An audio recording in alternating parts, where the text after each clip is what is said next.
ગુજરાતના હવામાનને લઈને અત્યારના સૌથી મોટા સમાચાર સૌરાષ્ટ્ર અને કચ્છ માટે સામે આવી રહ્યા છે. સપ્ટેમ્બરની શરૂઆત ગુજરાત માટે અને ખાસ કરીને સૌરાષ્ટ્ર માટે અતિ મહત્વની છે. હવામાનની જાણીતી વેબસાઇટ સ્કાયમેટના અંદાજ મુજબ 1 સપ્ટેમ્બરથી ગુજરાતમાં વરસાદનો મોટો રાઉન્ડ આવી શકે છે, જેમાં ખાસ કરીને સૌરાષ્ટ્ર અને કચ્છમાં 3 સપ્ટેમ્બરે ભારે વરસાદી રાઉન્ડ આવે તેવા સંકેતો જોવા મળી રહ્યા છે. અને માત્ર સૌરાષ્ટ્ર જ નહીં દર્શક મિત્રો, મધ્ય ગુજરાત અને ઉત્તર ગુજરાતમાં પણ વરસાદની શક્યતા દેખાઈ રહી છે. જ્યારે દક્ષિણ ગુજરાતમાં 3 સપ્ટેમ્બરે ભારેથી અતિ ભારે વરસાદ બને તેવી સ્થિતિ જોવા મળી રહી છે. આજે આપણે તમામ હવામાનની વિગતો માટે ચર્ચા કરીશું, પરંતુ સૌથી પહેલા એક અપીલ દર્શક મિત્રો તમને કે અમારી ચેનલને સબસ્ક્રાઇબ ન કરી હોય તો સૌથી પહેલા સબસ્ક્રાઇબ કરી લેજો, કેમ કે વિડીયો ઘણા લોકો જોવે છે પરંતુ સબસ્ક્રાઇબ ખૂબ ઓછા લોકો કરે છે. આપના સુધી હવામાનની વિગત પહોંચાડવા માટે અમને ઘણી મહેનત પડે છે, એટલે માત્ર 1 સેકન્ડ લાગશે અમારી ચેનલને સબસ્ક્રાઇબ કરવામાં. હવે આપણે હવામાનની વાત કરીએ. સૌથી પહેલા વાત કરીએ સૌરાષ્ટ્રની. તો સૌરાષ્ટ્રના છેલ્લા કેટલાય સમયથી વરસાદની સૌરાષ્ટ્રના લોકો રાહ જોઈ રહ્યા છે. ખાસ કરીને સૌરાષ્ટ્ર અને કચ્છના કેટલાક વિસ્તારોમાં ખેડૂતો અને લોકો સારા વરસાદની રાહ જોઈ રહ્યા છે. પરંતુ હવે સપ્ટેમ્બરની શરૂઆતને લઈને વરસાદી સંકેતો સામે આવી રહ્યા છે, જેમાં સૌરાષ્ટ્ર માટે સૌથી મોટા રાહતના સમાચાર જોવા મળી રહ્યા છે.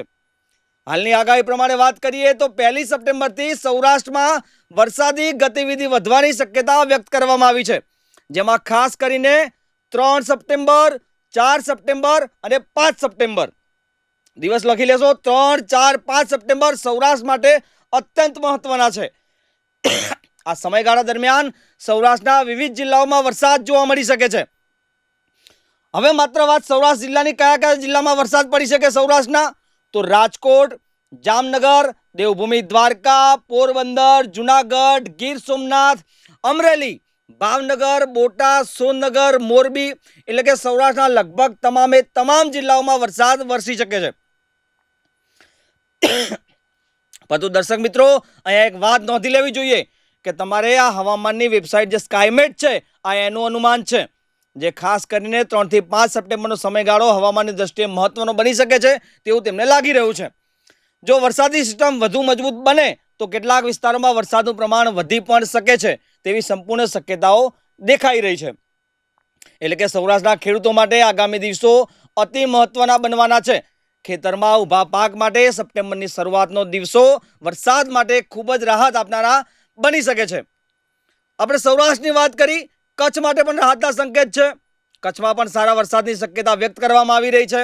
ખાસ કરીને 4 સપ્ટેમ્બર અને 5 સપ્ટેમ્બર કચ્છમાં છૂટો છવાયો વરસાદ પડી શકે છે. હાલમાં સપ્ટેમ્બરની શરૂઆતને લઈને કચ્છમાં વરસાદી પ્રવૃત્તિના સંકેતો જોવા મળી રહ્યા છે.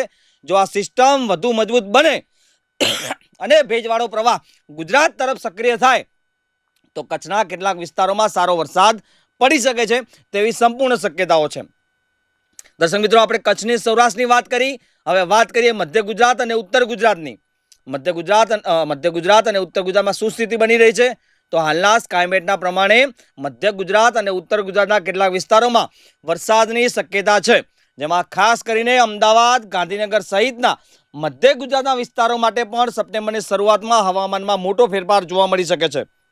જેમાં ખાસ કરીને 3, 4 અને 5 સપ્ટેમ્બર આ 3 દિવસ એક ભારે વરસાદી રાઉન્ડ આવે તેવી સંપૂર્ણ શક્યતાઓ દેખાઈ રહી છે.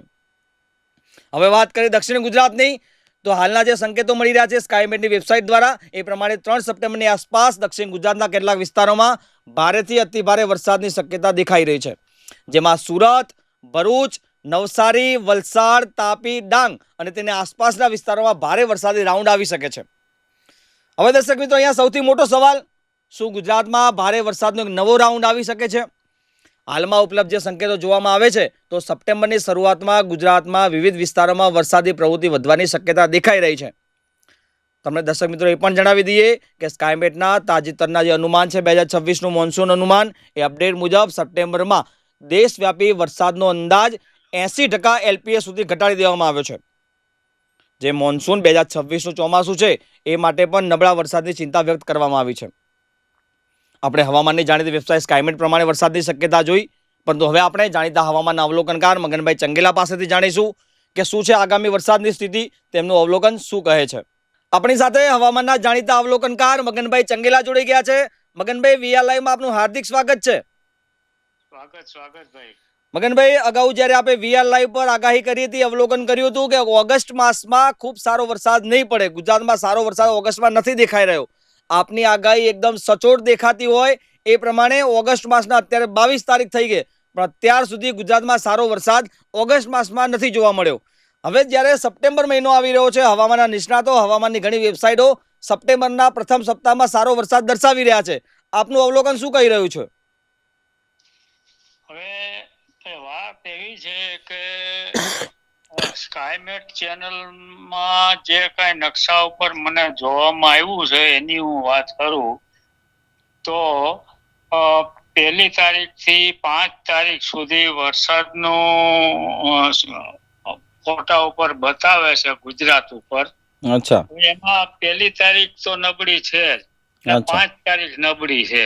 અચ્છા. એટલે 2 થી 4 તારીખ 3 દિવસનો પ્રોગ્રામ વરસાદનો એ સ્કાયમેટના વેધર ફોટામાં બતાવે છે. અચ્છા.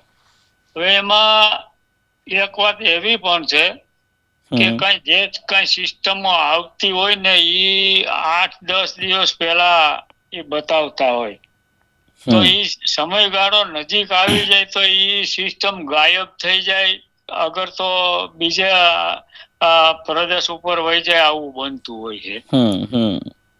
એટલે હવે જો એમાં ફેરફાર ન થાય તો ચોક્કસ ગુજરાતને વરસાદ મળી જ શકશે, આવું મારું માનવું છે. અચ્છા મગનભાઈ, જે પ્રમાણે સ્કાયમેટ બતાવી રહ્યું છે, જે પ્રમાણે આપણે અગાઉ વાતચીત થઈ હતી પ્રમાણે 2, 3, 4 તારીખ જે અત્યારે વરસાદી સિસ્ટમ દેખાઈ રહી છે, એમાં સૌરાષ્ટ્ર અને કચ્છને લઈને શું દેખાઈ રહ્યું છે? આપને શું અવલોકન છે? સૌરાષ્ટ્ર અને કચ્છને સારો વરસાદ મળી શકે છે? એ સ્કાયમેટના જે પિક્ચર છે એમાં સૌરાષ્ટ્ર, ગુજરાત અને કચ્છને સારું તો બતાવે જ છે. જો એ સિસ્ટમમાં ફેરફાર ન થાય તો વરસાદ તો સારો 2 થી 4 તારીખ સુધીમાં મળી જ શકે. જી મગનભાઈ, આપનું અવલોકન શું કહે છે? પણ સૌરાષ્ટ્ર માટે કેવો વરસાદ થઈ શકે સપ્ટેમ્બર માસમાં? સપ્ટેમ્બર માસમાં જે આ કઈ સિસ્ટમ આવી છે એ બતાવે છે ને, હવે એ આવી જાય તો સારી વાત છે, તો માણસને કઈક રાહત થઈ જાય. પણ પછીનો જે ટાઈમ છે ને સપ્ટેમ્બરનો, એમાં તો કઈ વરસાદ કઈ થાય એવું મને નથી દેખાતું. અને જો થાય તો જ્યાં વરસાદ પડ્યો છે ને, જે વિસ્તાર ઉપર ઠીક સારો વરસાદ પડ્યો છે અને જમીનમાં જ્યાં કઈ પાણી છે, તો ત્યાં જે ઊંચું તાપમાન આવતું હોય તો એનાથી થંડરસ્ટોર્મ એક્ટિવિટીનો વરસાદ એવા વિસ્તારોમાં, સીમિત વિસ્તારમાં વરસાદ થાય, આવું બની શકે. ને જ્યાં વરસાદ નથી થયો ત્યાં થંડરસ્ટોર્મ એક્ટિવિટીનો વરસાદની શક્યતા બહુ હોય નહીં. અચ્છા મગનભાઈ, જે તે પ્રમાણે સ્કાયમેટની વાત કરી, સ્કાયમેટે સપ્ટેમ્બર માસનું અનુમાન બહાર પાડ્યું છે. એની અંદર એવું એમનું જણાવ્યું છે કે અલ નીનોની અસર, જે સુપર અલ નીનો બન્યો છે, એ સપ્ટેમ્બર માસમાં ગુજરાત માટે અત્યંત ભારે સાબિત થઈ શકે, ભારતના ચોમાસા માટે ભારે સાબિત થઈ શકે છે, તેવું પણ તેમનું અનુમાન છે. આપનું અવલોકન શું કહે છે? અલ નીનોની અસર ગુજરાતના સપ્ટેમ્બરમાં દેખાઈ શકે છે? એટલે એને જે વાત કરી છે એ હકીકત જ છે, એમાં કઈ ફેરફાર નહીં થાય. અલ નીનોની અસર તો છે જ ને, રહે જ.